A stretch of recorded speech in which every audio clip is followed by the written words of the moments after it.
എല്ലാവർക്കും സുഖല്ലേ? ഇന്ന് ഞാൻ വന്നത് ഞങ്ങളുടെ ഇഫ്താറിന് ഞാൻ ഉണ്ടാക്കിയിട്ടുള്ള 2 കിലോ നല്ല അടിപൊളി ടേസ്റ്റി ചിക്കൻ ബിരിയാണീൻ്റെ റെസിപ്പി ആയിട്ടാണ്. ഈ ഇഫ്താറിന് എല്ലാവർക്കും ട്രൈ ചെയ്യാൻ പറ്റുന്ന നല്ല ടേസ്റ്റി ആയിട്ടുള്ള ഈസി ആയിട്ട് റെഡിയാക്കി എടുക്കാൻ പറ്റുന്ന ഒരു ചിക്കൻ ബിരിയാണീൻ്റെ റെസിപ്പിയാണിത്. അപ്പോൾ നേരിട്ട് റെസിപ്പിയിലോട്ട് പോവാം. 2 കിലോ ചിക്കൻ കഴുകി വൃത്തിയാക്കി വെച്ചതാണിത്. അപ്പോൾ ഈ ബിരിയാണിയിലേക്ക് ഞാൻ ആദ്യം തന്നെ ചിക്കൻ പൊരിച്ചിട്ടാണ് ചേർക്കുന്നത്. അപ്പോൾ ചിക്കൻ മാരിനേറ്റ് ചെയ്യാൻ വേണ്ടിയിട്ട് 2 ടീസ്പൂൺ മുളക് പൊടി ഇട്ട് കൊടുക്കുക.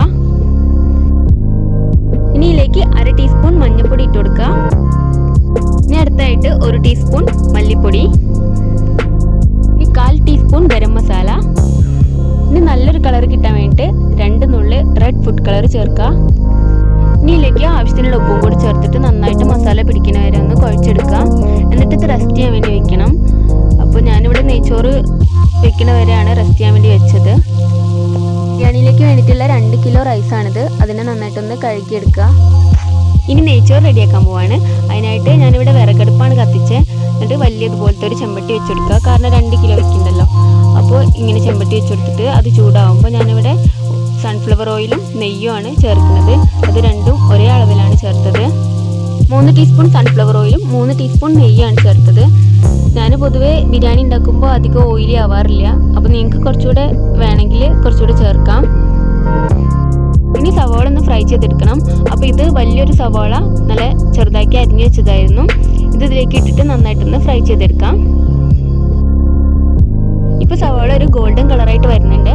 ആ സമയത്ത് നമ്മൾ ആദ്യം തന്നെ എടുത്തു വെച്ചിട്ടുണ്ടായിരുന്നു ഒരു 1/4 കപ്പ് അണ്ടിപ്പരിപ്പും 1/4 കപ്പ് മുന്തിരിയും കൂടെ ഇതിലേക്ക് ചേർത്തിട്ട് അതും കൂടെ ഇതിൻ്റെ കൂടെ ഒന്ന് ഫ്രൈ ചെയ്തെടുക്കണം. ഇപ്പോൾ ഇതെല്ലാം നന്നായിട്ട് ഫ്രൈ ആയി നല്ലൊരു സ്മെല്ല് വരുന്നുണ്ട്. ഈ സമയത്ത് നമുക്കിത് എണ്ണയിൽ നിന്ന് കോരിയെടുക്കാം. ഇനി ഇത് നമുക്ക് ദമ്മിടുമ്പോഴാണ് ആവശ്യമുള്ളൂ. അപ്പോൾ ഇത് എടുത്തിട്ട് വേറൊരു പാത്രത്തിൽ മാറ്റി വയ്ക്കാം. ഇനി ആ എണ്ണയിലേക്ക് തന്നെ നമ്മൾ നേരത്തെ എടുത്ത് വെച്ചിട്ടുണ്ടായിരുന്ന 2 കിലോ അരി നല്ല വൃത്തിയാക്കി കഴുകി വെക്കാൻ പറഞ്ഞില്ലേ, അത് ഇതിലേക്ക് ഇട്ട് കൊടുക്കുക. ഇനി എണ്ണയിലിട്ടിട്ട് ഇതിനൊന്ന് വറുത്തെടുക്കുക. ചെറുതായിട്ടൊന്ന് വറുത്തെടുത്താൽ മതി. അങ്ങനെ ചെയ്യുമ്പോൾ നമ്മുടെ റൈസ് ഇങ്ങനെ തമ്മിൽ ഒട്ടിപ്പിടിക്കൂല. ഈ അരി ചെറുതായിട്ടൊന്ന് വറുത്തെടുത്തു. ഇനി ഇതിലേക്ക് നല്ല തിളച്ച വെള്ളം ഒഴിക്കണം. പച്ചവെള്ളം ഒഴിക്കരുത്, കാരണം റൈസ് കട്ടിയായി പോവും. അപ്പോൾ ഞാൻ വെള്ളത്തിൻ്റെ അളവ് ഇങ്ങനെ എടുത്തതെന്ന് വെച്ചാൽ ഈ വെള്ളം ഒഴിക്കുന്ന കപ്പിൽ ഞാൻ 2 കപ്പ് അരിയാണ് എടുത്തത്. അപ്പോൾ ഞാനിവിടെ വെള്ളം ഒഴിക്കുമ്പോൾ ഡബിളും കുറച്ചുകൂടെ കൂടുതൽ എടുക്കുന്നുണ്ട്. 2 കപ്പിന് 4.25 കപ്പ് വെള്ളം എടുക്കുന്നുണ്ട്. കാരണം ഈ റൈസിന് അത്യാവശ്യം വെള്ളം വേണമായിരുന്നു. അപ്പോൾ നിങ്ങളെടുക്കുമ്പോൾ നിങ്ങളെ റൈസിനനുസരിച്ച് ചെറുതായിട്ട് അങ്ങോട്ടും ഇങ്ങോട്ടും മാറ്റം വരും. ഇനി ഇതിലേക്ക് 2-3 കഷ്ണം കറാമ്പട്ടയും 3-4 ഗ്രാമ്പും കൂടെ ഇട്ട് കൊടുക്കുക. ഇനി ആവശ്യത്തിനുള്ള ഉപ്പും കൂടെ ചേർത്ത് കൊടുക്കുക. ഇനി 8ഓളം ഏലക്ക ചതച്ചത് ഇതിലേക്ക് ഇട്ട് കൊടുക്കുക. ഇനി ഒരു 1/4 ടീസ്പൂൺ ഗരം മസാല പൗഡറും കൂടെ ഇട്ട് കൊടുക്കുക. ഇനി വലിയൊരു മുളക് എടുത്തിട്ട് ഇങ്ങനെ ഇട്ട് കൊടുക്കുക. ഇങ്ങനെ ചെയ്യുമ്പോൾ വെന്ത് വരുമ്പോൾ റൈസിന് നല്ലൊരു ഫ്ലേവർ കിട്ടും. ഇപ്പോൾ ഇതാ ഇങ്ങനെ തിളച്ച് വന്നുകൊണ്ടിരിക്കുകയാണ്. ആ സമയത്ത് ഇങ്ങനെ ഇളക്കി കൊടുക്കുക. അടി വരെ ഇങ്ങനെ ഇളക്കി കൊടുക്കണം. അടി പിടിക്കാതെ നോക്കുക വേണം. ഇനി ഒരു അടപ്പെടുത്തിട്ട് ഇതിനൊന്ന് അടച്ചു വയ്ക്കുക. എന്നിട്ട് ഇടയ്ക്കൊന്ന് തുറന്ന് നോക്കണം. ഇനി ഇടയ്ക്ക് ഇങ്ങനെ ഇളക്കി കൊടുക്കുക. താഴെ വരെ ഇളക്കി കൊടുക്കണം. മൊത്തത്തിൽ നന്നായിട്ടൊന്ന് ഇളക്കി കൊടുക്കുക. ഇപ്പോൾ ഇതാ നമ്മുടെ അരി വെന്തു. ഇത് ഏകദേശം 90% ഞാൻ വേവിച്ചിട്ടുണ്ട്. പിന്നെ തമ്മിലൊരു 10% വെന്താൽ മതി. ഇനി ഇത് അടുപ്പൊന്ന് മാറ്റി വയ്ക്കാം. ഇനി അടുത്ത സ്റ്റെപ്പ് നമ്മൾ നേരത്തെ മസാല തേച്ച് വെച്ചിട്ടുണ്ടായിരുന്ന ചിക്കനില്ലേ, അതിനൊന്ന് ഫ്രൈ ചെയ്തെടുക്കണം. അതിനായിട്ട് ഇങ്ങനെ ചട്ടി വെച്ച് എണ്ണ ഒഴിച്ചു കൊടുക്കുക.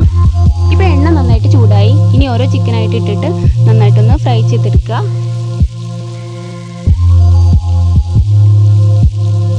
ഇപ്പോൾ ഇതാ ഒരു ഭാഗം നന്നായിട്ട് വെന്തു. ഇനി ഇതിനൊന്ന് തിരിച്ചിട്ട് കൊടുക്കുക.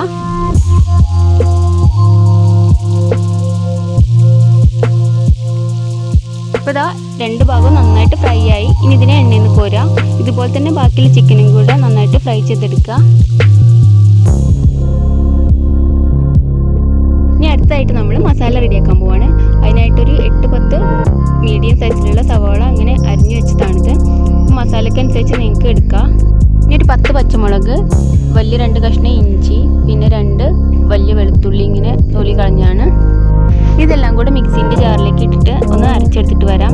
അപ്പോൾ മുളകൊക്കെ നിങ്ങളുടെ എരിവിനനുസരിച്ച് എടുത്താൽ മതി. ഇപ്പോൾ ഇത് നല്ല പേസ്റ്റാക്കി അരച്ചെടുത്തു. പിന്നെ മുളകൊക്കെ നിങ്ങളുടെ എരിവിനനുസരിച്ച് എടുത്താൽ മതി. ഇനി അടുത്തായിട്ട് മസാല റെഡിയാക്കാൻ പോവാണ്. അപ്പോൾ തീ കത്തിച്ചിട്ട് ഇതുപോലെ വലിയൊരു ചെമ്പട്ടി വയ്ക്കാം.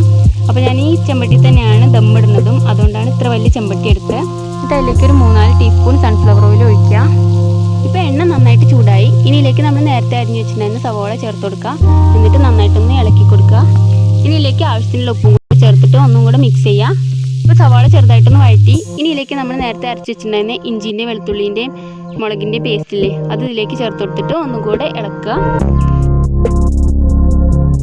ഇനി അടുത്തായിട്ട് ഇതിലേക്ക് ഞാൻ ചേർക്കുന്നത് തക്കാളിയാണ്. അപ്പോൾ 5 വലിയ നല്ല പഴുത്തിട്ടുള്ള തക്കാളി അരിഞ്ഞാണിത്. അതും കൂടെ ചേർത്തിട്ട് ഒന്നുകൂടെ നന്നായിട്ടൊന്ന് മിക്സ് ചെയ്യാം.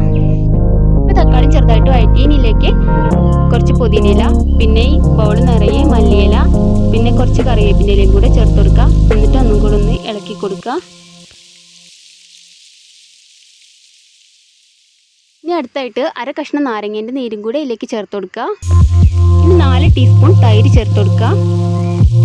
ഇനി 1 ടീസ്പൂൺ മഞ്ഞൾപ്പൊടി, അര ടീസ്പൂൺ ഗരം മസാല പൊടിയും കൂടെ ചേർത്ത് കൊടുത്തിട്ട് നന്നായിട്ടൊന്ന് ഇളക്കുക.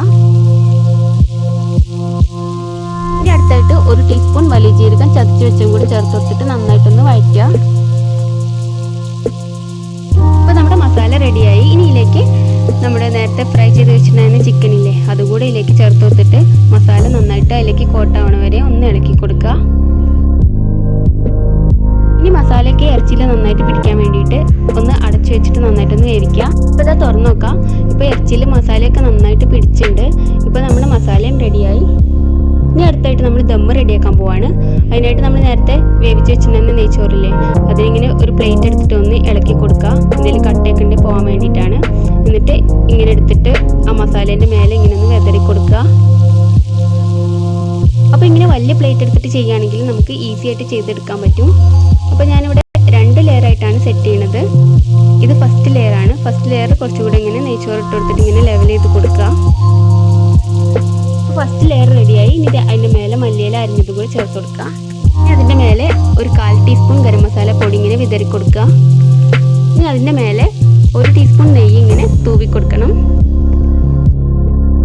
ഇനി അടുത്തായിട്ട് സെക്കൻഡ് ലെയർ റെഡിയാക്കാണ്. അപ്പോൾ സെക്കൻഡ് ലെയർ റെഡിയാക്കാനും ഇങ്ങനെ നെയ്ച്ചോറ് ഇങ്ങനെ അതിൻ്റെ മേലെ ഇട്ട് കൊടുക്കുക. എന്നിട്ട് അതിൻ്റെ മേലെ കുറച്ച് മല്ലിയില അരിഞ്ഞത് ചേർത്ത് കൊടുക്കുക. പിന്നെ 1/4 ടീസ്പൂൺ ഗരം മസാല പൗഡർ ഇങ്ങനെ വിതറി കൊടുക്കുക. ഇനി 1-2 ടീസ്പൂൺ നെയ്യ് ഇതിൻ്റെ മേലൊന്ന് തൂവി കൊടുക്കുക.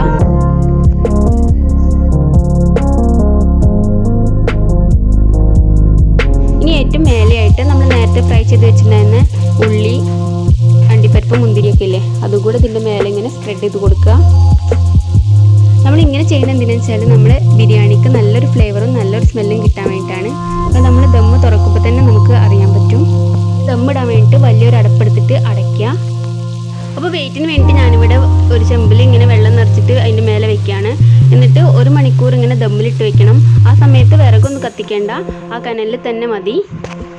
ഇപ്പോൾ 1 മണിക്കൂർ കഴിഞ്ഞു. നമ്മൾ തുറന്നു നോക്കാൻ പോവാണ്. വാവ്, നമ്മുടെ ചിക്കൻ ബിരിയാണി റെഡിയായി.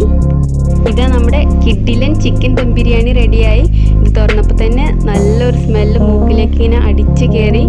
പക്ഷെ എന്ത് ചെയ്യാൻ, നോമ്പല്ലേ. ഇനി നോമ്പ് തുറക്കണ വരെ നമുക്ക് വെയിറ്റ് ചെയ്യണം. ഇനി നമ്മൾ മസാലയൊക്കെ ഒന്ന് മിക്സ് ചെയ്യാൻ പോവാണ്. അപ്പോൾ ഏറ്റവും മേലെയുള്ള ഈ സവാളയൊക്കെ ഒന്ന് മാറ്റി വയ്ക്കുക. നമുക്ക് ഗാർണിഷ് ചെയ്യാൻ വേണ്ടിയിട്ട് വേണമെങ്കിൽ ഉപയോഗിക്കാം. അത് ഇതിൻ്റെ ഫസ്റ്റും സെക്കൻഡും ലെയർ റൈസ് തന്നെയാണല്ലോ. അപ്പോൾ ആ റൈസ് മാത്രം നമ്മൾ നേരത്തെ നെയ്ച്ചോറ് ഇട്ട് വെച്ചിട്ടുണ്ടായിരുന്ന ആ ചെമ്പട്ടിയിലേക്ക് തന്നെ മാറ്റുക. ഇനി മസാലയിലുള്ള ഇറച്ചി മാത്രം വേറൊരു പാത്രത്തിലേക്ക് മാറ്റുക. ഞാൻ മസാലയും റൈസും കൂടെ ഒരുമിച്ച് ഇനി മിക്സ് ചെയ്യാൻ പോവാണ്. അപ്പോൾ നമുക്ക് കഴിക്കുമ്പോൾ നല്ലൊരു ടേസ്റ്റ് വരും. ഇപ്പോൾ മസാലയിലുള്ള ഇറച്ചിയൊക്കെ മാറ്റി ഇനി ആ റൈസ് തിരിച്ച് പിന്നെ അങ്ങോട്ട് തന്നെ തട്ടാണ്. ആ റൈസും മസാലയും കൂടെ ഇങ്ങനെ ഒരുമിച്ച് മിക്സ് ചെയ്യാൻ വേണ്ടി പോവാണ്. അപ്പോൾ അത് കുറച്ച് തട്ടുമ്പോൾ തന്നെ ഇങ്ങനെ ഒന്ന് മിക്സ് ചെയ്ത് കൊടുക്കുക. അപ്പോൾ നമുക്ക് ഈസി ആയിട്ട് ചെയ്തെടുക്കാൻ പറ്റും. ഇപ്പോൾ എല്ലാ റൈസും ഇട്ടെടുത്ത് മസാലയിൽ നന്നായിട്ട് കോട്ടായി. ഇങ്ങനെ ചെയ്യുമ്പോൾ നല്ലൊരു ടേസ്റ്റാണ്. മൊത്തം മസാല നമ്മുടെ റൈസിൽ പിടിക്കും. പിന്നെ ഇറച്ചി വേറെ തന്നെ ഇങ്ങനെ മേലെ സെപ്പറേറ്റ് വെച്ച് കൊടുക്കുക. നമ്മളിങ്ങനെ കഴിക്കാനെടുക്കുമ്പോഴും റൈസും മസാലയും ഒരുമിച്ചാണല്ലോ. അപ്പോൾ പിന്നെ സെപ്പറേറ്റ് മസാല വേറെ എടുക്കേണ്ട ആവശ്യമില്ല. ഇറച്ചി മാത്രം ഇങ്ങനെ മേലെ വെച്ച് കൊടുത്താൽ മതി. അങ്ങനെ കഴിക്കാൻ നല്ലൊരു ടേസ്റ്റാണ്. അപ്പോൾ എല്ലാവർക്കും ഇന്നത്തെ എൻ്റെ ചിക്കൻ ദം ബിരിയാണി ഇഷ്ടപ്പെട്ടില്ലേ? അപ്പോൾ ഈ ഇഫ്താറിന് എല്ലാവരും തീർച്ചയായിട്ടും ഈ രീതിയിലൊന്ന് പരീക്ഷിച്ച് നോക്കുക. പിന്നെ ഞാൻ എപ്പോഴും പറയാറുള്ള പോലെ എൻ്റെ ചാനൽ നിങ്ങൾ ഇതുവരെ സബ്സ്ക്രൈബ് ചെയ്തില്ലെങ്കിൽ ഒന്ന് സബ്സ്ക്രൈബ് ചെയ്ത് സപ്പോർട്ട് ചെയ്യണേ. ഇഷ്ടപ്പെട്ടെങ്കിൽ ലൈക്ക് ചെയ്യുക, ഷെയർ ചെയ്യുക. Thank you.